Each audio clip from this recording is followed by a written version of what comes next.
So I'm so happy to be sitting with Nicole Tay. Thank you so much for joining us. Thanks for Uh, having yeah, me. queer, non-binary woman and award-winning director based in New York City. We're here to talk about a couple of your films, which one I saw just yesterday, which I loved. I didn't expect it. I didn't expect you to see a second film.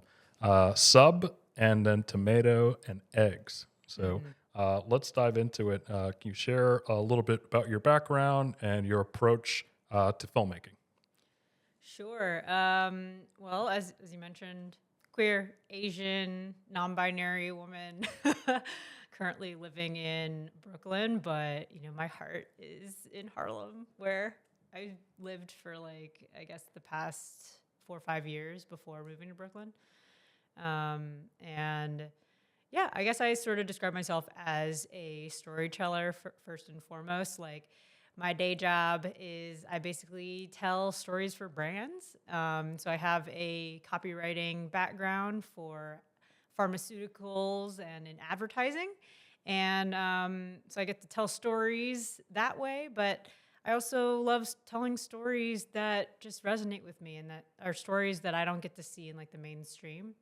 So, I'm sure we'll get into the beauties and the grievances of indie film, Yes. but I love indie at the end of the day because it is this place for true, genuine film as expression, and yeah, I love telling stories, and I hope that by the day I die, I just want to be a really fucking good storyteller. Yeah. Well, Yeah.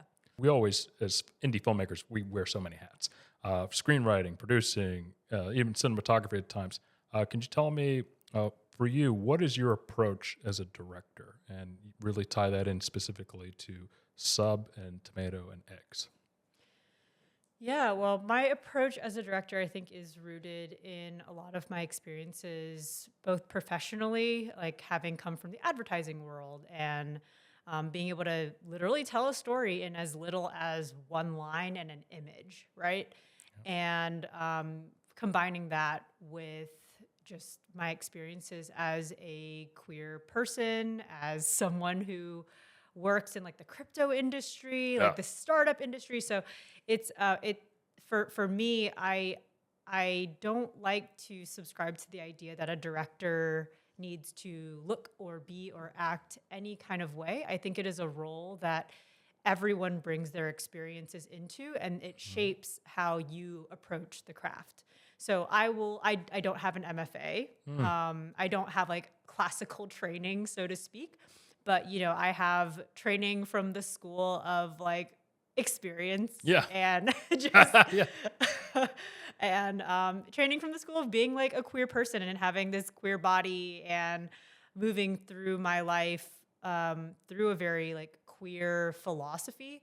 So I think I love to take my time Mm. as a director. And I know we were just talking about this Yeah. moments ago. I was like, my 2025 resolution is to be impervious or practice being impervious to being rushed. Mm. And I've been thinking a lot about in creating that resolution, like what are areas in my life in which I am manufacturing urgency for myself to either be or do something by certain time, or that some other external force is imposing that rushing on me. And you can take it as small as, you at the grocery store or you at the TSA Right. line. Like, I am classically that person that's like, I am so panicked. I have to get all my shit out of the bag or Yeah. into the bag. And I feel like I'm holding up people. I have to, and God forbid you drop your credit card in the grocery line. You hear the proverbial groan, like, oh. I know. And I'm like, oh You can hear it because my God. people are no longer doing the 6 inches apart thing. They're like, six steps, whatever. They're like, oh, I'm gonna be, 6 feet apart. I'm gonna be right up behind you. So it's like, you move your elbow, it's like someone's right behind you. Oh yeah, they're like, I am encroaching. I'm giving you actually a courtesy groan to tell you to hurry up. Yeah, no. And that you should have felt bad that 3 feet, you weren't 6 feet doesn't rushing. matter. No. Yeah. So I think that being able to inject more of that in my filmmaking, I think means for me as part of my approach to directing, like giving myself and my collaborators plenty of time so that we have the opportunity to really like connect, to play, to explore. And it's not just about kind of like rushing for this deadline to meet, say, this arbitrary film festival submission date for X festival, right? That we can actually lean into the art form and, really have it be, I suppose, an experience that we're all having, right? So in that way, like yes, I am directing film, quote unquote, but directing actors, but I really like to see myself as more of like a curator of experiences where the experience that I'm curating is the art of making a film together. Right. Yeah, I agree. And it's so well said. Film, again, I've said this on the podcast before, it's the most collaborative art form for me because it's so many things you can highlight: the art, the music, the acting, the images, which, like, okay, cinematography, filmmaking, where does that come from? It's like, oh, it looks like a painting. Okay, there we go. It's images, photography. It's so many different disciplines all coming together, and you have to marshal your resources and keep morale up and get everybody on the same page, and also take their ideas and have your own ideas as long as they don't, compromise your vision. And it's like baking almost in a sense. Like, let's make this together. So, so can you really dive into, or just give me a little information on the sense of the two films, Tomato and Eggs for audience and Sub? Because I love when you told me via email, Tomato and Eggs, which basically, launched my career. And then I saw, I was like, oh my God, I love this. And I did see similarities between that and Sub. So could you tell us a bit about Tomato and Eggs and Sub? Sure. So Tomato and Eggs was a project that I would really count as like kind of my first foray into indie filmmaking. It was one of those projects where it was like just getting really effing lucky on all accounts.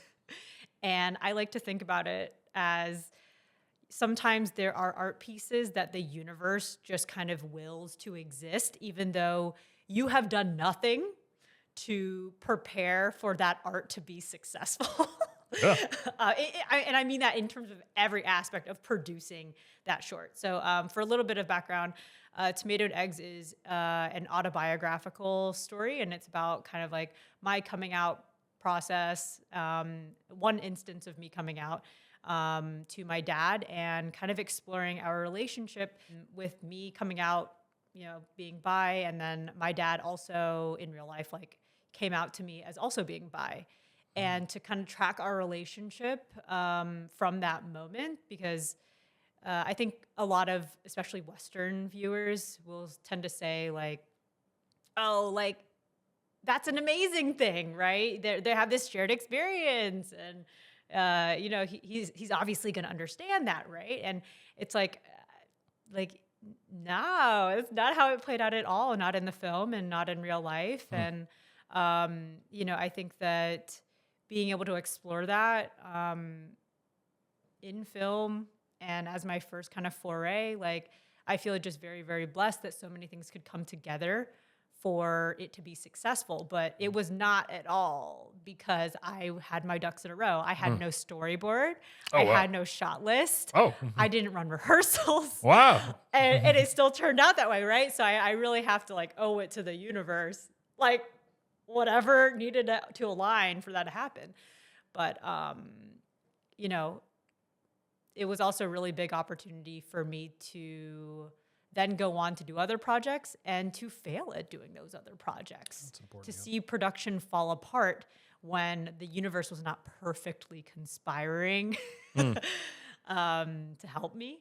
And that kind of leads me to Sub, which is, I'd say, like, is the film that I'm to date like most technically proud of, just because I was able to truly control for everything that I could as one person. And everything else, I just was like, you know what? Leave it to the universe. It's the universe's will. And I had to submit to whatever whatever higher plan like the universe had for me in that moment. And I think it ended up really tying together the themes of that film, which are around submission, are around like literally what happens is this dominatrix decides that she's going to kind of like come out to her boyfriend and tell him that she's a dom, and knowing well that there's a lot of internalized slutophobia Yeah. all around, and knowing that there are risks to doing that, and she might lose this person. And so, yeah, I think there's been a lot of change in me, and but I want to be clear that I don't think about Tomato and Eggs like negatively by any means. But I It's your do. first. Yeah, it was like my first, but I can look back and be like, wow, the universe really wanted me to be a filmmaker, because it's so many directions we could have gone wrong, Yeah.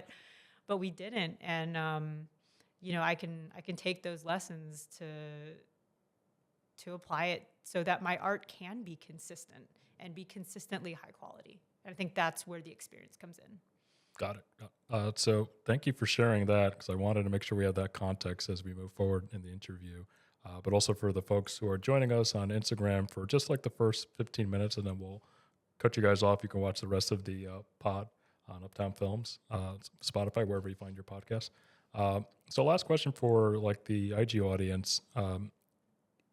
We talked about this multiple times, and it really seems like you have striking a great balance between a lot of preparation and in the sense of sub, and then also a willingness to let things go, let the universe kind of take control, because Murphy's Law is a bitch, and what can go wrong will go wrong. That's what Murphy's Law is. And filmmaking is it's a slugfest. It's a war. Like we always ask, share some war stories, because you're the director, kind of like the commander, however you identify that, but you are leading people into battle for the next 10 to 12 hours. Like, let's go make this film.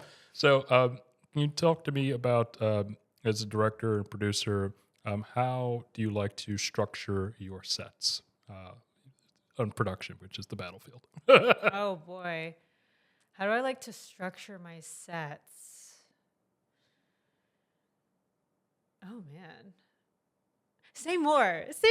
In what way? So we do all of this preparation. Like you said, Tomato and Eggs, you didn't storyboard. You didn't have a shot list. You didn't rehearse. And then now for sub, which we did talk about, I think the second time we hung out, that was something you were very meticulous. You were like, I'm going to be, it's like you learned or what have you from your experience making Tomato and Eggs. Now I'm going to really plan. I'm going to have everything. It's going to be, these locations, which having now watched Tomato and Eggs, I'm like, similarities in terms of the structure of the film, but the structure of the set I'm asking is, how do you establish order amongst chaos? How do you establish that discipline? Of course you have an AD, but you as a director, how do you go about making sure that things are for you creatively, with the actors, with the cinematographer, with the lighting, with everything? You have to collaborate with everybody. Right. How do you really structure your set? Is it something where do you have the walkies and you're communicating, or is it like, hey, give me a moment here, you guys rehearsing here, I want to talk to you, I saw this? It's like, how do you structure the chaos that is production? Yeah, well, I can definitely, it's so interesting to kind of like hear you speak about it in terms of like, preparing for battle, because like I actually had a lot of grievance with that for a very long time, because talking about like some of our horror stories, like I once worked with a cinematographer who was very experienced, did a lot of commercials and music videos and stuff, and he was like, he was obviously like after we shot, he comes up to me and is like, "Can I give you some advice?" Oh yeah. It's just not gonna go well, right? And he says to me like, so the director is like the general on the film. Uh-huh. Like, you need to know exactly what shot you want, how you want everyone to be structured, right, in going into battle. And he of course brings up Martin Scorsese. Oh wow. He goes like, Martin Scorsese, when he doesn't know what to do with a shot, Scorsese will like leave by himself, do whatever, like some presumably some Scorsese internal magic that he's doing because he's just genius, right? And we can never touch him. And then he'll come back to set and he knows exactly what to do with the shot, right? And I understand that this collaborator was sharing this with me to try to was trying to make it like a teaching moment, right? But and to be fair, I did learn from that, but I learned from it in a way where I was like, I don't want to do that. I don't want to be that director where my film cannot survive if I don't have the answer. Got it. And so a big part of going into production for Sub was, yes, doing, I bring a lot of actually startup expertise into it. So I have people tell me like, hey, what are some of your horror stories? What do you hate to see on set? What are qualities of sets that you've been on where you're like, I love that. And so I got to go to set having all of that information with me already to kind of just like know how people like to work. And if I was gonna get into a kind of like a red flag area of like set vibe, then I would know. I would know like, oh, my sound guy Niraj, he hates it when he doesn't know what he's doing and he doesn't know how many lavs and he feels unprepared. Like, of course, right? Right. So all of that is to say, like, I'm very grateful to that cinematographer that I worked with like years ago because Will remain unnamed. Because it got the wheels turning in my head, and I was like, "Is this how I want to run my sets? Is this what it means to be a good director, or is this somebody else's vision of what they believe is a good director?" Yeah, what they're used to seeing, their experience. Yeah. Right. So I think really from then on, I tried really intentionally to again not see myself as the general, but to see myself as the host. Got it. I'm hosting these people, my collaborators, in an artistic experience and an artistic collaboration. And it doesn't mean that we're all like loosey-goosey, right? Like we got to we got things to do, things to set up, but making sure that I was always budgeting in time for us to come together every day. Like we would do morning stand-ups. And at least once every day on set, there would be some sort of like additional kind of like moment of coming together. So with Sub, there's a really key piano piece that's, part of like this huge emotional climax of the film. And so I had everyone just come together, close their eyes, and we were just listening to that music before going into shooting that monologue. I like that. Yeah. I like so host as opposed to general. Yeah. Awesome. You're watching Uptown Films, so keep watching Films Uptown. Hey there, I'm Nicole Tay, and you're watching Uptown Films. Hi, my name is Sean Senavrotny, and you are listening to the Uptown Films podcast. Hi, this is Alvaro Franco, and keep making films Uptown, and please keep showing Uptown some love. Hi, my name is Zayn Lindsay, and you're watching Uptown Films. Hey, this is Christopher Hall. Thanks so much for listening to the Uptown Films podcast. Well, we're going to keep the interview going, but we'll pause here for the IG Live folks, and you can watch the rest of the interview. So we're resuming the interview here, and I want to get into a couple of things here. Your two recent films, Sub and Tomato and Eggs, they highlight things that I think are truly important: courage and authenticity. So it takes a lot of courage to share with someone who's close, your true self and something that you want to essentially let out and highlight and really show. And then the authenticity of someone actually saying, hey, here's who I am. And not only am I proud and I take pride in this, but this is something that there's nothing wrong with that. It's actually, I don't want to say normal, but this is something to be celebrated. So can you tell me in your bio, I read this and I'm like, how am I going to say this? Toward the end of your bio, you're like, yeah, like I'm a queer storyteller and I want to be doing this and I want to be queering. And I'm like, what?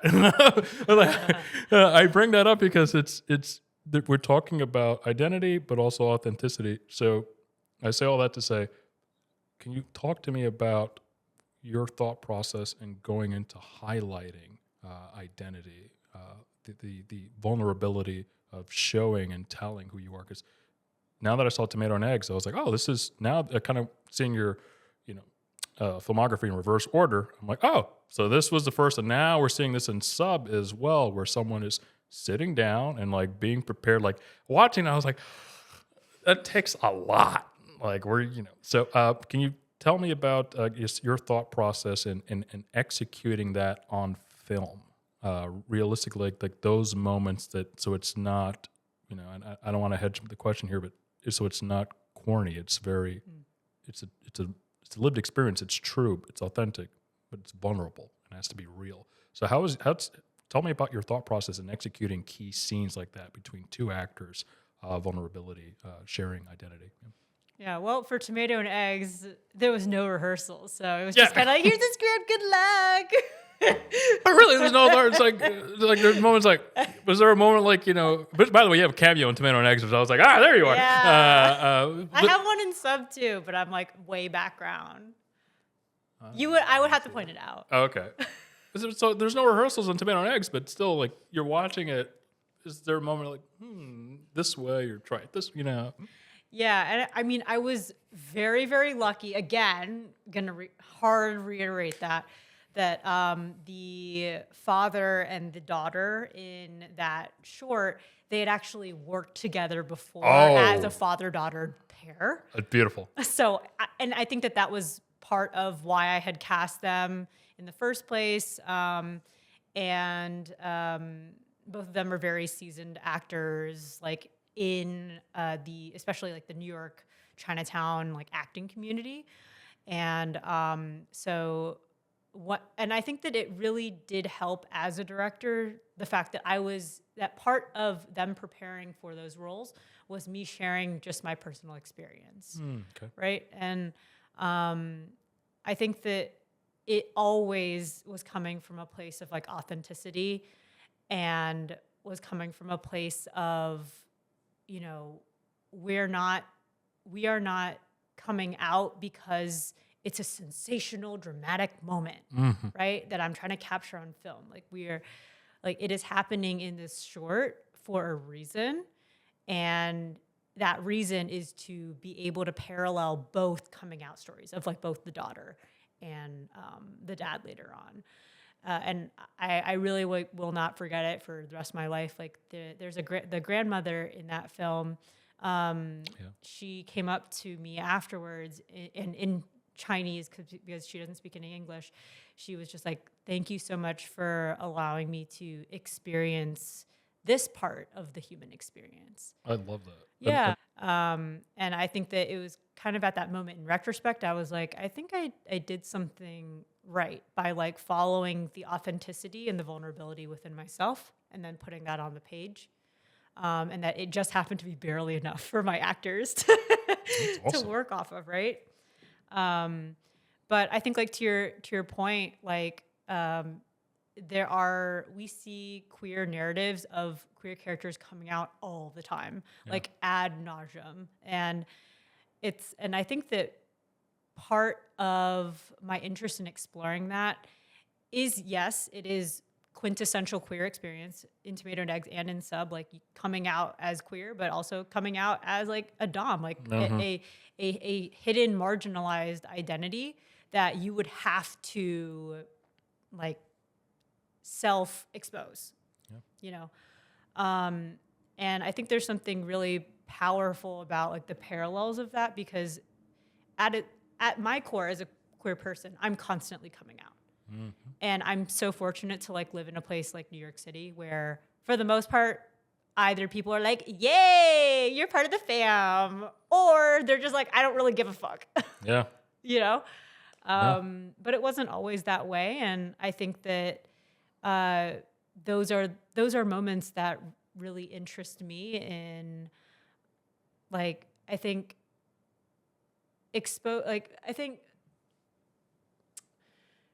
they really interest me in that those moments say a lot about the person who is coming out as much as it does about the person that they're coming out to.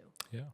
And going into the parallels, both of those scenes in Sub and Tomato and Eggs they're earlier on in the story, and it kind of sets up like the rest of the story. Like, okay, how is this now going to play up as the dynamic, the relationships change? So it's like, I don't know, it's not like a bomb is going off, but both characters now have to decide like this, pain point or this point in the story, this beat. Where are they going? Do their paths diverge, or do they come back? And I love that shot in Tomato and Eggs where the grandparents, the parents of the father, are moving toward camera as they just learned in this way. Like, what? We weren't aware of this, and they almost like go right into the camera. And I just love that shot where it's left, the father is left there alone like that. Like, that's a painting right there. That's like just a moment. And it's like the weather, it's like very like, oh my God, it's, like. Yeah, the very Chinatown street too. Like, it's just dark so at busy. night. People are Yeah. laughing. The lights at Yeah. night. That was very well done. And again, and I asked that because again, you're having that vulnerable moment. Like, that's a moment for me. I'm like, this could be toward the end of the film, but like, no, this happens at the beginning because here's where we're going to see the character go on a journey. Versus like, I'm preparing, like in Tomato and Eggs is like they're talking about it. The characters with their friends and with their friends, and it's just, oh, okay, where is this going to go? And just to see like that whole like, okay, and it said, was it said in 2 languages? Like I'm this maybe like Yes. me, yeah, like you're like saying like get out, and then like leave, and I'm like wait, like what's so?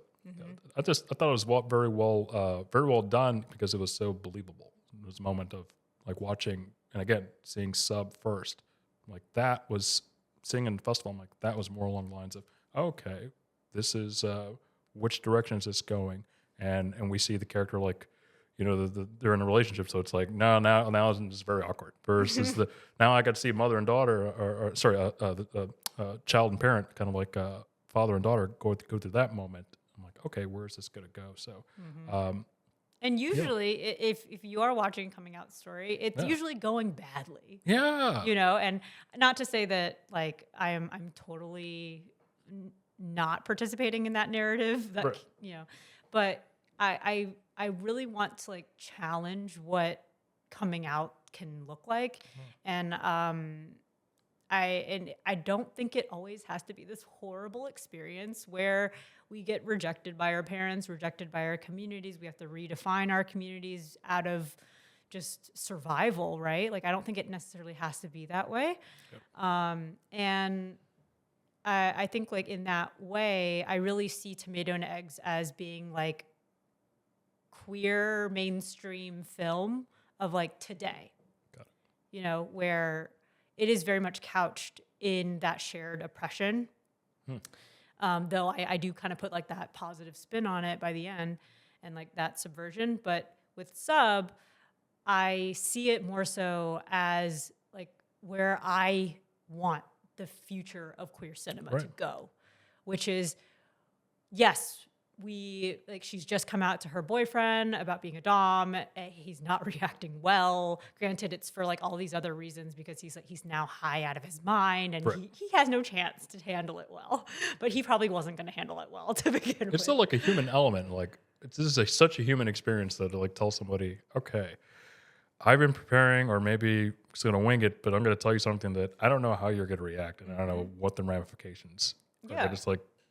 Right, and it's like that's the thing with coming out in real life. There's no good time. It's either bad time or worse time. And it's some people I guess could say like, here's maybe I could identify with that if I was saying like I'm pregnant or like I did this or like something, but this is now okay, so I'm not changed, but I am now showing you like who I am. And for the other person they could say, have you been lying to me?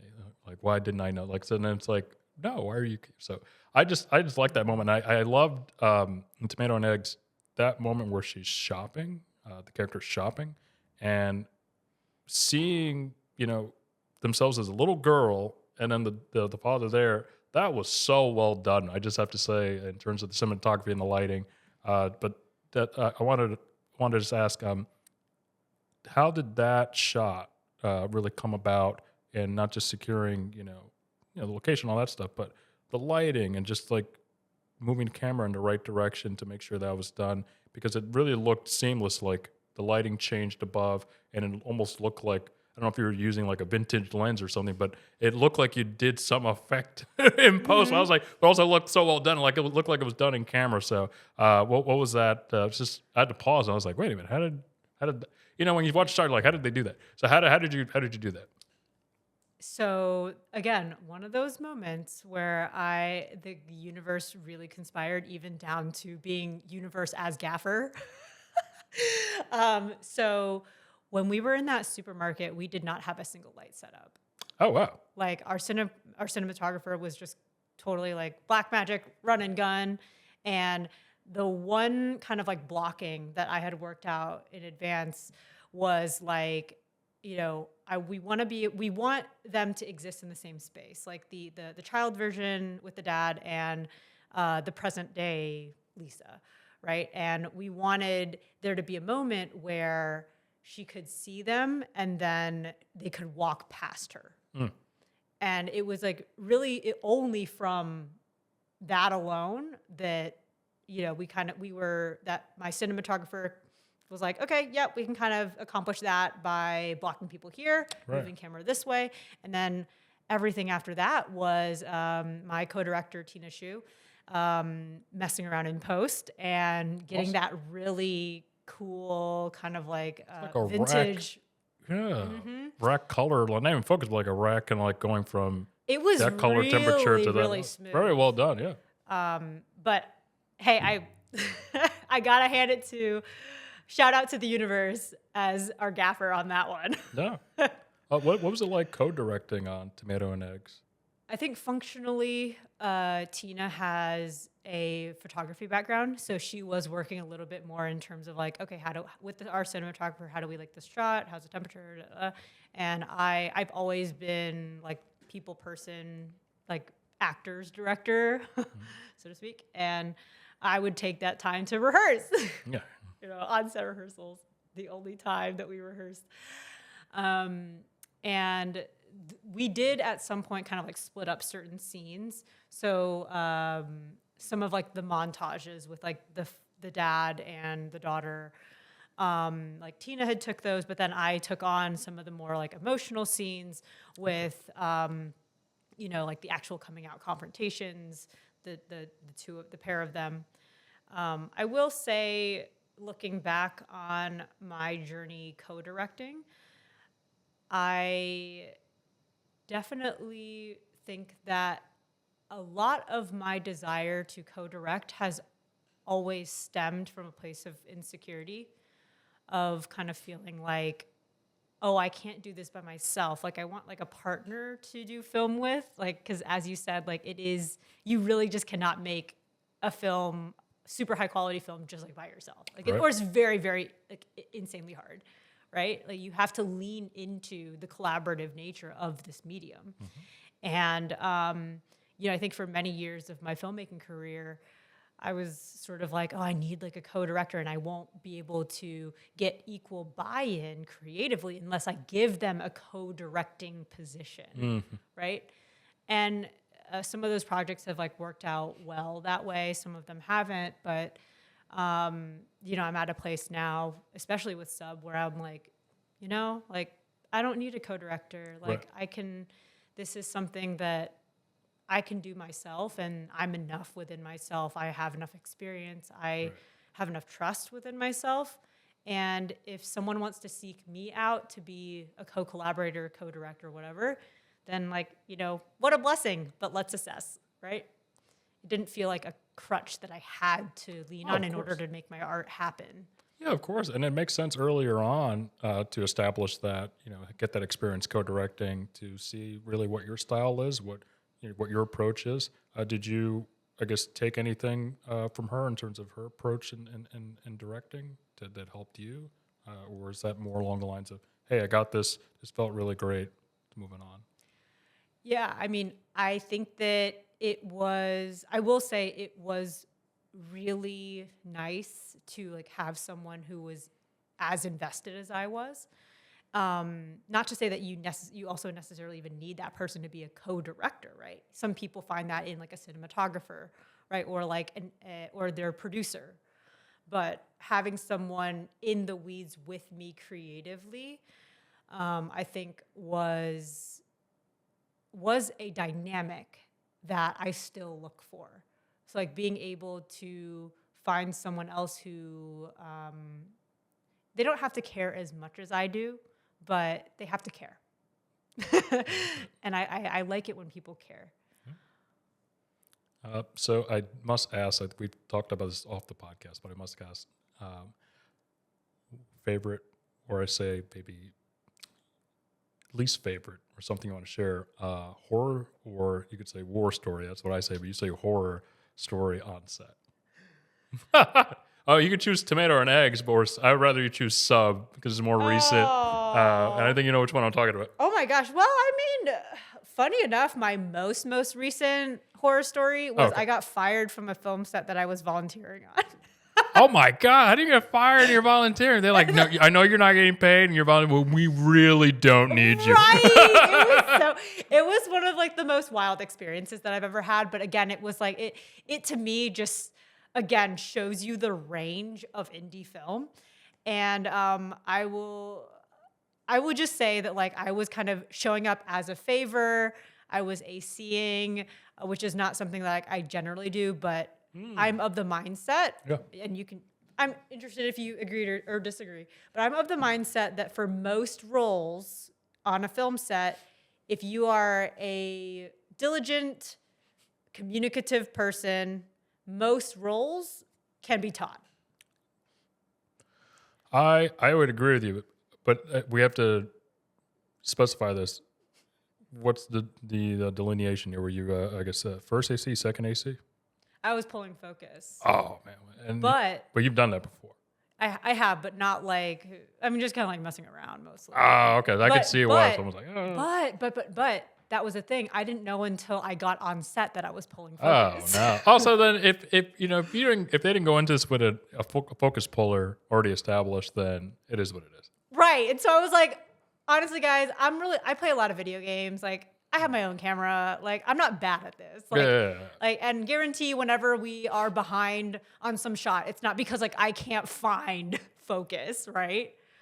So it just was, again, same old story. No shot list, no storyboard. Small crew or big crew? Small crew. Like honest, and I think like the project itself was only supposed to be one day, but then it ballooned into like 2 weekends, 2 separate weekends. So it was like one of those things where I was like, you know what? I'm just going to show up. I'm going to just learn, observe. Like, I feel competent enough in my ability to pull focus that I'm not going to be slowing the production down. Got it. You know, but there were a lot of little mistakes here and there. Like, for example, one shot only shots. Oh, okay. Where there were no safeties. And I was like, wait, like, guys, I did not have focus on that. And they would like hear that, but then be like, moving on. Okay, so this is like a step below even a student film. What's going on here? Yeah, like, it was. So by the time I like. That's horrible. Why are we here? I don't even see like the Video Village did they have a Video Village? Yeah, they did. But again, like, I had tried ahead of production to talk to the cinematographer. The cinematographer would not meet with me, like just ignored all my emails. Oh my God, you're so kind. You still showed up on set. I wouldn't have shown up volunteering. You didn't respond to my emails. You don't need me. And then when we go to like set up the rig for the first time, like the way that the cinematographer was interacting with me was just like, I can't believe you don't know how to like set this up. And I'm like, wait, like this is my first time touching any of this gear. I know that generally speaking, you kind of like, you do Frankenstein certain components, right? But it's also like, I don't know your gear. I don't want to fuck it up. Like, teach me how to do it. Show me one time. I will either video record you as you do it or just take a lot of pictures so I know how it goes. Yeah, you can't be an asshole on a volunteer set. So I have to ask, was he getting paid? I don't think so. But it was his equipment.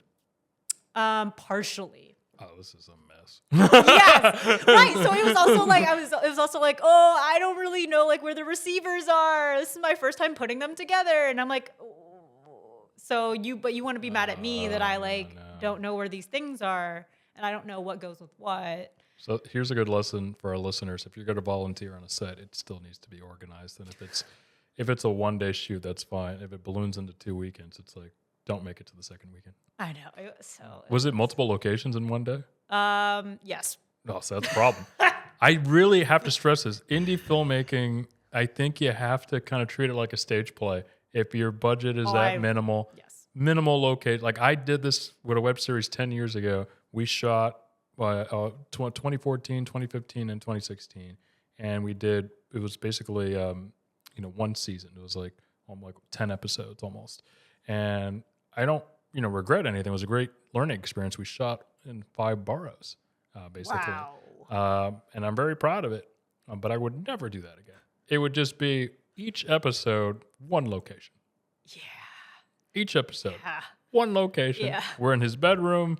We're now in the apartment. Next one, we're in an office space. We're in a park. We're at this bar. Okay, we're underneath this bridge. Or we're at the beach. That's it. Keep that shit simple. Okay, and everything has to be 5 minutes or less or something like that. So yeah, we used to do. I co-founded. It was my idea to start a 48-hour film challenge in the Bronx. So I co-founded this community-based organization called Bronx Film 48. So we do annual 48-hour film challenges. You have to write, shoot, edit, produce 48 hours. Then next month we screen them all. And it was really great because people liked the guardrails. Okay, it has to be under 6 minutes. You have to include this landmark, this prop, this line of dialogue. The character's name has to be this. And all these things okay, now go make your movie. Still experiment, but go make your movie. Still preparing and get your crew and your equipment and your locations, but you have to include these things. And I just looking at something like this, somebody needed to be there and okay, this is not worth continuing. And also stop yelling at everyone. No one's getting paid. Yeah. Was the crafty at least good? Yes, actually it was. Okay, because so at least they invested in something. They're crafty. It was and good, the it was locations, maybe the good. equipment. Yeah. But even in those kind of horror stories, you learn stuff. Yeah. And when is the next 48-hour competition? Oh, so I started that, or I co-founded the CBO, and I left in 2021. And they continued on, I believe, until 2023, I believe.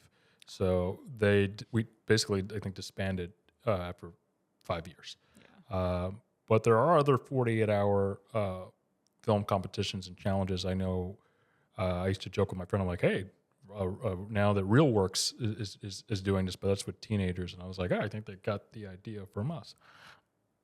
But I think there's a national and city 48-hour film challenges. So definitely that would be something interesting to work on. I'd love to collaborate with you because I feel like we're on the same mind in the sense of preparation is key, but also being loose on set. A lot of people do say you have to be the director's a general. It's it's a war, it's a battle, it's a war. It's more along the lines of it's a lot of coordination and everybody's different personalities. Things can go wrong, but how do we just all collaborate and jive?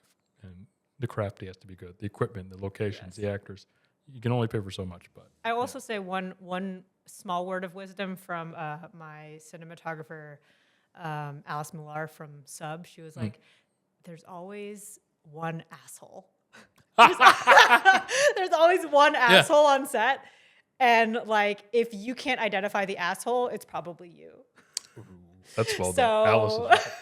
Alice's cinematography on Sub was terrific. We have the Pavo tube lights here. Really loved the use of color, the reds and the blues in Sub. Could you talk about that in terms of that cinematography? Shout out to Alice, but you were there. What was that approach in terms of we've seen shows. Forgetting the name of the show. Emotional realism with the lighting. Euphoria. Yeah. So you used different lighting patterns and different color temperatures within the same shot. That was done very well, neat, nicely done, but neat. So great job to you and your production team. What was that? Could you tell us a little bit about the approach with that and how did that factor into the story, the lighting? Yeah, I still remember that exact moment, and I had sort of like a evil giddiness to me when when I was like explaining it to Alice, and well, she knew there was a shot list, there was a storyboard. This time. So she knew, but a little bit of like giddiness, like very mischievous when she was like, "Okay, guys, let's get ready to do this crazy shot," and I was like, "Yes, we're doing something that we've all never done before." Like so I kind of like patted myself on the back a little bit, even though I know I was like making her life a little bit hard in that moment. But yeah, it was a lot of coordination. We had like basically 2 gaffers on either side of our actor and real life dominatrix Lucy Sweetkill.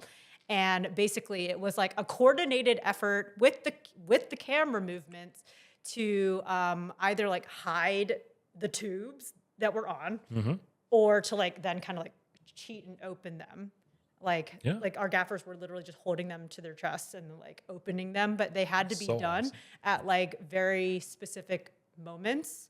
Cause I think there were also, there was like some issue with the fact that the tubes take a second to like turn on. So I remember that was like also a timing thing, is that you got to like hold it down and then it's like 1 second, then it's like beep and it turns on.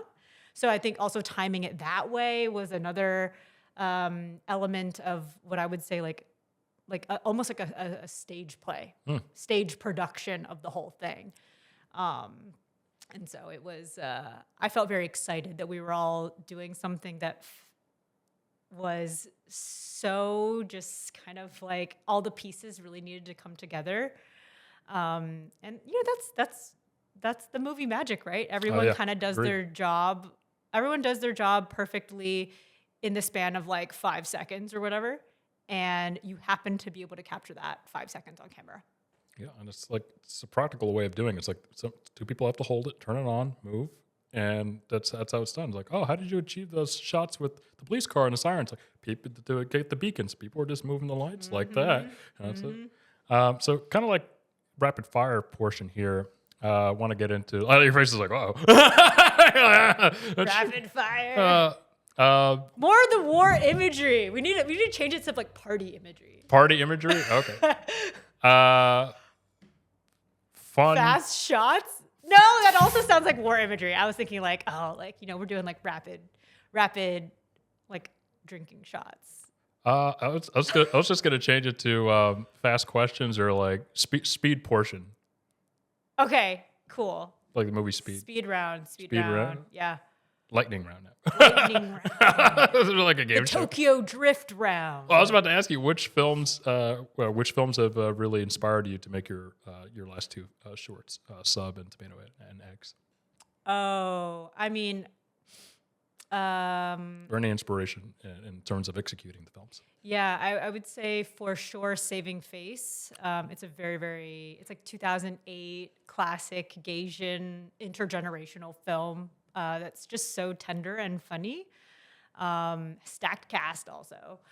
And I love Tangerine by Sean Baker. Just will eternally always be my top 3 films of all time. And again, like speaking to like that I think the realness for sure, the authenticity of the characters, but also like the vulnerability and the tenderness is something that has always just, I don't know, when I see that film, especially that last shot of the 2 women at the end, where like Cindy gets the wig, like it always just warms my heart and makes me feel like alive to be a filmmaker, to share more moments like that with people. Beautiful. It goes into my next question. Favorite director? I really like Sean Baker. Oh, okay. Have you seen Anora? I did see Anora. Cool. Yeah. What I'm did you think? Completely unsurprised that like the Golden Globes didn't like it. But it's we talked about it in the pod. I thought it's a really great movie, but I didn't see it like as an award-winning movie, and I don't care about award ceremonies. I don't care. Did you watch Golden Globes? I didn't. Did you? No, I didn't. I don't care. I really don't care either. But I was honestly surprised that like The Substance won either. Like, I'm not surprised it won because You're not Hollywood loves a comeback story. Demi Moore. oh well, And yeah, Hollywood yeah, likes it, yeah. actually, yeah, because she won Best Actor, right? And then You know, again, we did this on a separate episode in the pod, but looking at the different nominees, we're like, where are the black women? It's very white, and then there's like very minimal of this, but it's like when Jamie Lee won for Everything Everywhere All at Once, and we were all going like, yeah, but you did, Stephanie Shu. yeah, or Yeah. well, I'm just saying, there's Award season is a different. There are different films that do well. Yeah. In award season, I'll say. But it's great movies, but I don't care about awards. Another quick one for you is in terms of being on set, what is something that you cannot compromise on? It's a big one, I know. Oh my gosh, I feel like I'm like ranking them in my head now. I just love watching the gears turn in your head. Not to make it so like thinking, like for me, something that I cannot compromise on, I need to make sure everyone's cell phones are away. Like they can be on, but they just can't. Like we all got to be focused. That's a good one. That's like a functionally very good one. If I'm working with a DP, we have to have like at least like a minimum of a couple months prep work. I'm not going to compromise on that. I need to have at least 4 shots. I'm not going to be like, oh, we got that. That's a oneer. We got it. Great. We're going to do 3 more. I have to have variations. Yeah. So you're counting pre-production. Oh yeah. I'm saying, well, it's one thing as a director, I will not compromise on, or you as a filmmaker, I should say, you will not compromise on. Rehearsals. Lots and lots of rehearsals. So on set.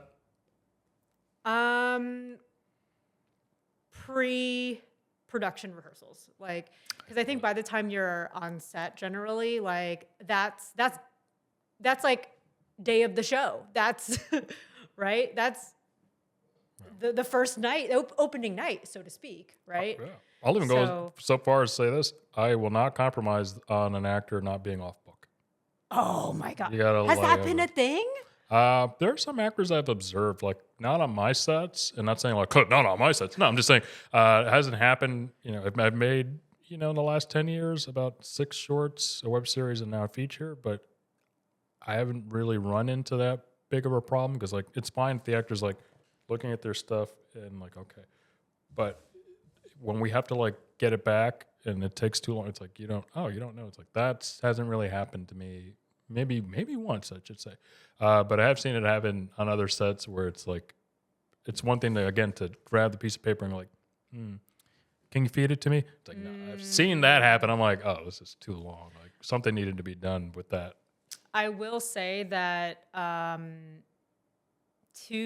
don't know if this was exactly what's happening on that set, but perhaps to that actor's credit, if the script is not set early enough, true, yeah. Sometimes you just are setting people up for failure. If you're like doing the Kubrick or whatever, like we're gonna rewrite, we're gonna do it.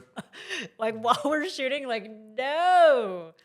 So I mean, and I think again, another lesson learned with like Tomato and Eggs was like, okay, not only are we now going to be doing rehearsals well in advance of shooting, like I think for Sub I did like 8 weeks of rehearsals, also because Lucy Sweetkill is not an actor in any way. So I really wanted her to like also feel comfortable with her scene partner and feel comfortable like just having a camera like stuck in her face and having people like be watching her say these lines. But locking your script early so that your actors actually can have a chance at being off book. Well, leads me to my next rapid fire question. Improv or no improv for the actors? On set or on set? On set. Once you're like ready, you're getting things in the can. Improv or no improv? I'm the type of person that I definitely need it like by the book, at least like 1 or 2 takes. Like because it's also like that's how we rehearsed it, y'all. Yeah. Like, and you also will generally get a vibe for like where your actors maybe like to do like a little embellishment or a little insert of their own. But generally speaking, I like to at least get it once or twice, just as it is on paper, and then it's like, all right, let's leverage what we explored in rehearsals to bring in some more improv around this part, for example. But yeah, it's not to say I'm completely turned off by improv on set, but even improv on set should be something that we were already practicing in rehearsals.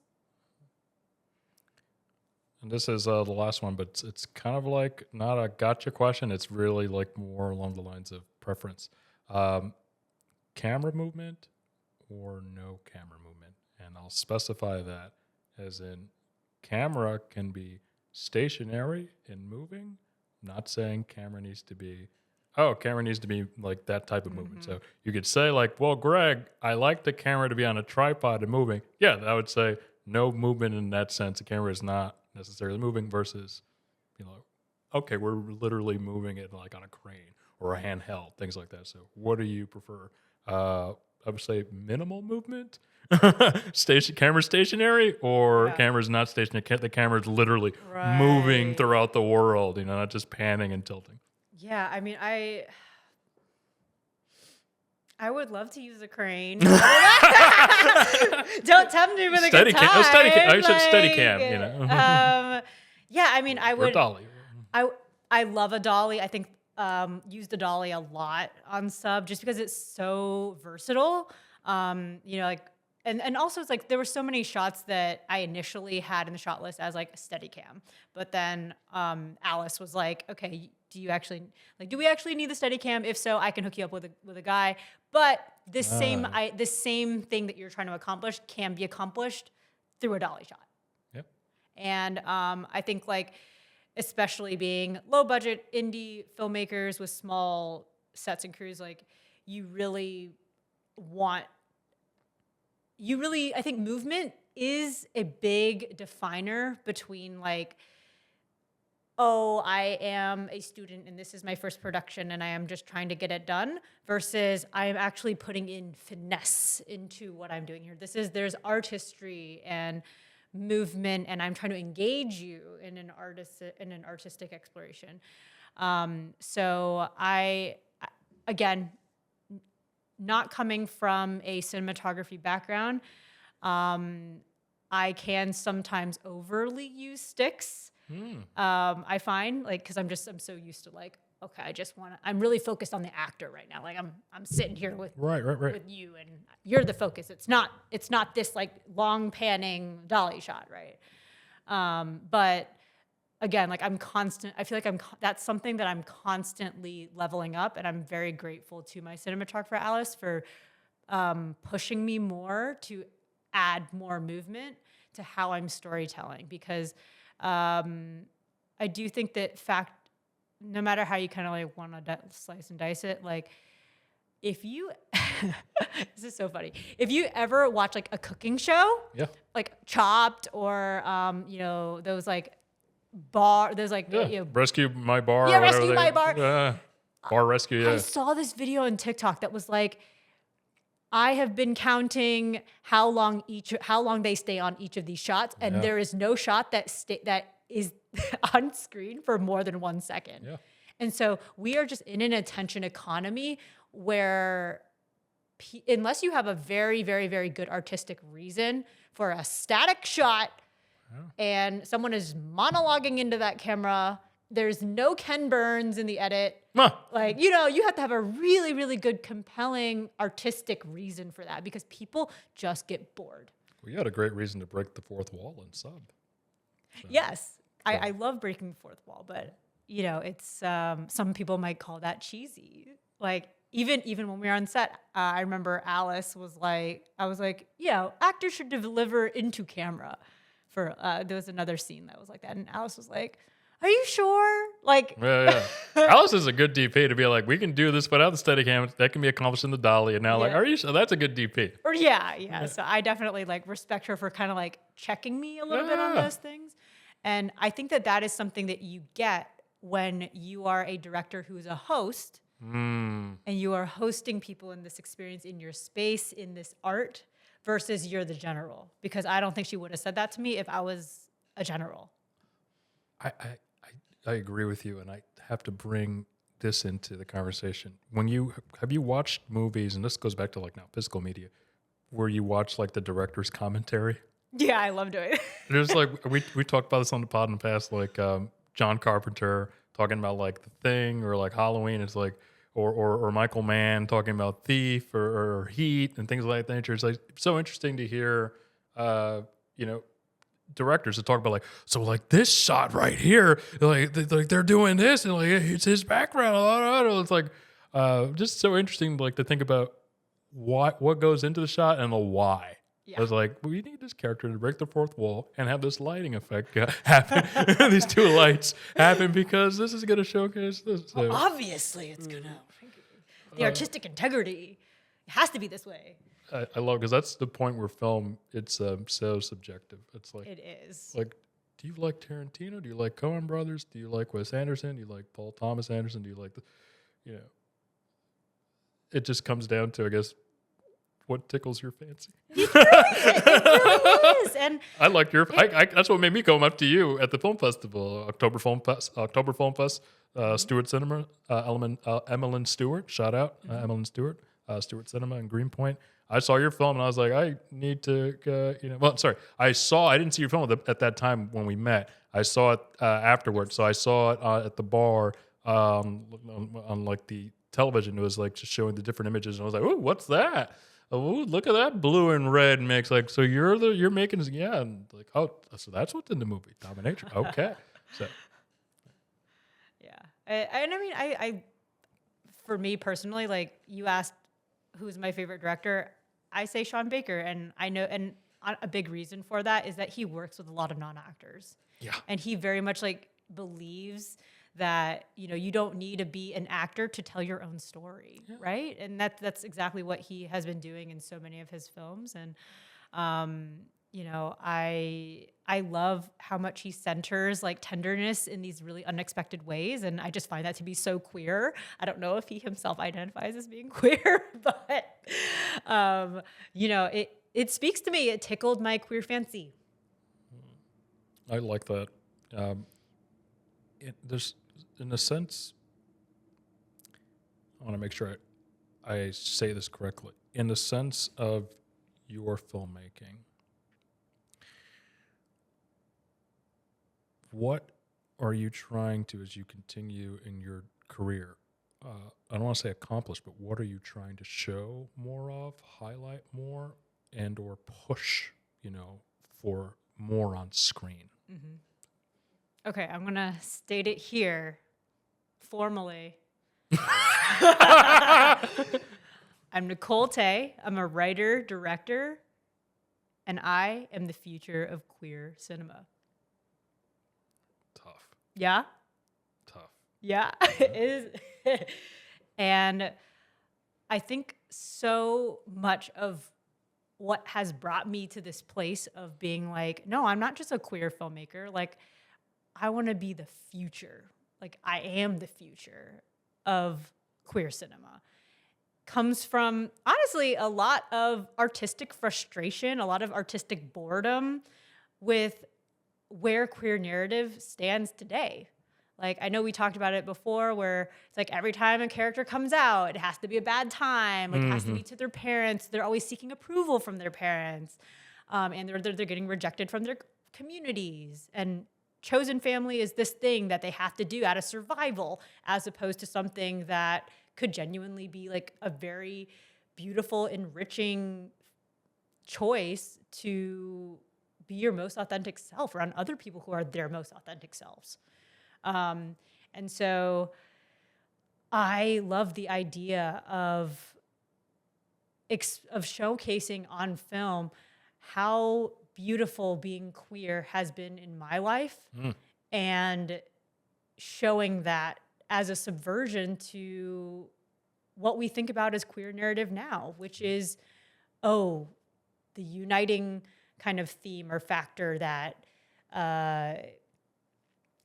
brings us together around queer cinema is the shared queer grief or the desire to, at some point, have, or otherwise, like, have unalived ourselves, or we see other people in our community dying of diseases, right? And I just really want to move away from that, in large part because I'm bored.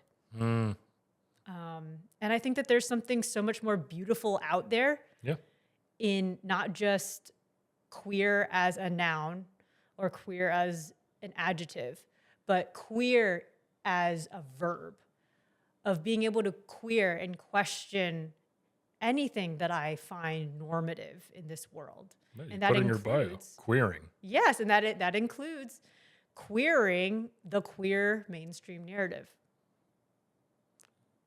But last caveat that I'll say to this is it's going to piss people off, and a lot of people aren't going to get it. And I went through a really difficult time last year. 2024 came for all of us. And I think I submitted a film that I see as the future of queer cinema, that I am most technically proud of all the films I've done to date. I submitted it to over 50 film festivals, and it got into 2. Oh, wow. And that's not to say like, oh, it was such a failure, but it was really an eye-opening experience to be like, somehow this film that I made is like not queer enough for the quote unquote queer festivals, but is also not kink enough for the kink festivals.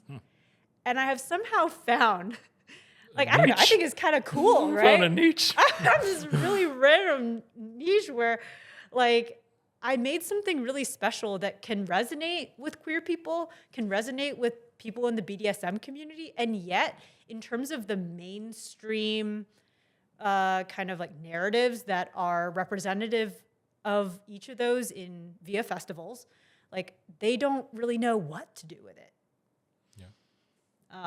So even out of kind of confronting a lot of that rejection, I not only feel like it made me mad swole in terms of handling rejection, but I feel like it also helped to get me to double down on what I really am trying to say with my filmmaking and with my art, and showing tender queer films that subvert what we believe are and should be queer narratives. I will never not want to do that. I will never not want to show those stories. I think what you said is so powerful. It's so powerful. I want to connect it to something we were just talking about before that. You said Sean Baker is one of your favorite filmmakers, and he works with unknown actors. With what you're saying is you want to ascending your career trajectory and what you want to show, and you're challenging the status quo in terms of illuminating and really showcasing queer filmmakers, queer stories. I think it's going to be great where you're working with, as you discover, what works in the sense of breaking down boundaries, what gets into festivals, what have you. But, quite frankly, I think we can talk about streamers another time, but just go there.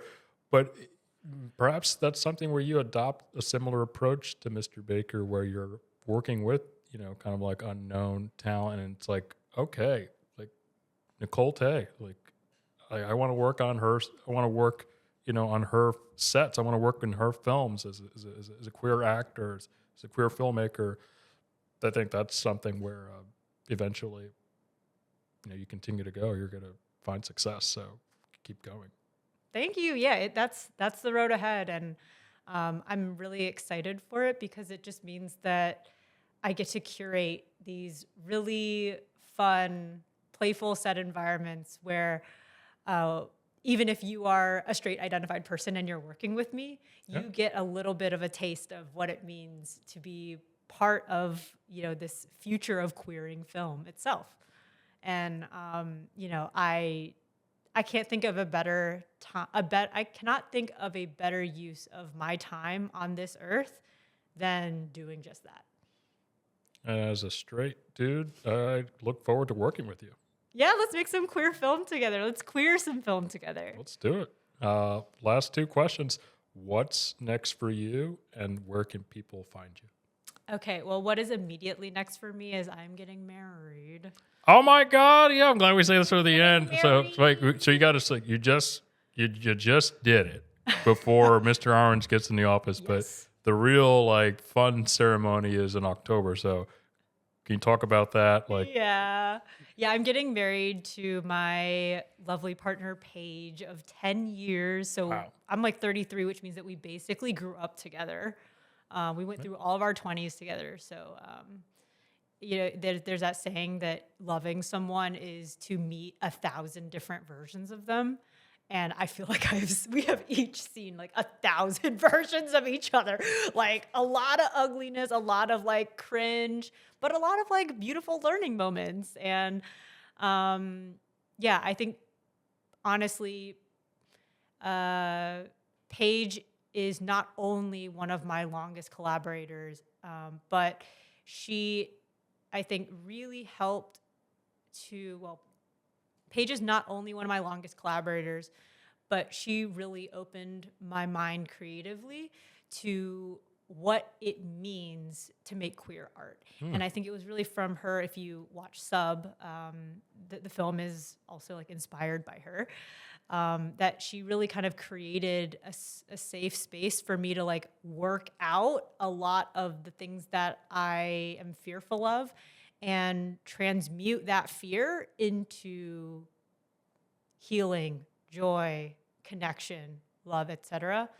And the more I can take that and not only inject it into my films and practice it in my films, the more I just feel increasingly thankful and blessed every day that I have someone like that who can not only like literally make some of my films happen with me, but is also such a deep inspiration for my vision and my process. I love that. And congrats on getting married. Yeah, getting hitched. thank you. Your life is open. I'm kidding. Well, Over. no, I've been joking that my life has been inconsequential until January the 3rd, the day that I got married and Nice. was finally acknowledged by the corporation of Jersey City. So it's nice to be living the rest of my life now. The rest of my life can begin. Now it's official. Yeah. And I look that forward to the wild. ceremony in October. Yes, the thank party. you. And then what's next in terms of film projects? Yes, I was just about to add that too. So actually, Paige and I are going to be working together, her as my lead producer. Nice. And we are producing my next film tentatively called Silk. And the film is about two women who are master embroiderers, and this is set in 1900 Suzhou, China. Oh, So a period piece, yeah. But as you said, I'm going to make sure that it is in one room. Is it going to be a short? Yeah, it's a short. Okay. I don't have feature money out here, not for a period piece. But, we are really excited for it because we are already working with a embroidery team in China. So, I did a lot of sleuthing on YouTube, just a lot of my film career has just been blind emailing people or blind DMing Yes. people. And then it just like working out. Yeah. And that's how I met Lucy. Like, it's how I met Alice. And it's how I got in touch with this master embroiderer in China. And he has agreed to share some of like these actual like ancient craft secrets with me and Paige, as well as our soon to be cast at some point actors.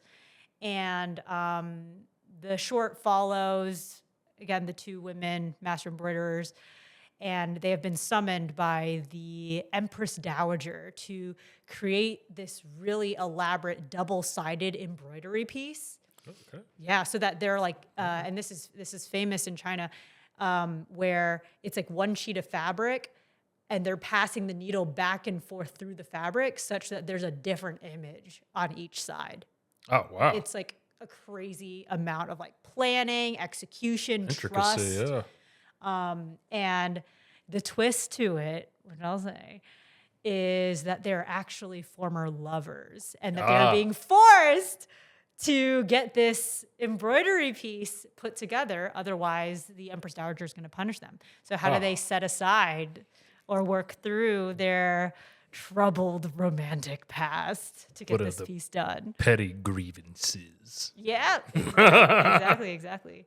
So I'm very excited to be working on my first period piece with her, with Paige. And yeah, it's just really, I feel like, again, having leveled up like the way that I view movement in my filmmaking, I can see that even coming out as early as on the page as I'm writing it. So I'm very, very excited. And, you know, if you know anyone that may want to work on it Hey. or act in it. Well, I was going to say, you're looking at, an associate producer right now. So if you're helping out with logistics, pre-production, production, and, the distribution aspect of it afterwards. So. Yeah, I appreciate that. Let's do it. Awesome. And that's lastly, where can people find you and follow your work? So you can find me via my website, which is potatofilms.com, POTAYTO films.com. Or you can just hit me up on IG. That's potato, POTAYTO 25. I'll respond to either. Awesome. Why the potato, by the way?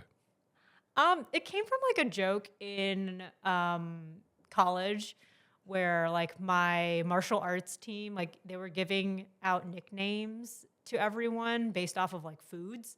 So Tay was like, oh, potato. Yeah. Okay. But it's also like potato is a superior food. Like just the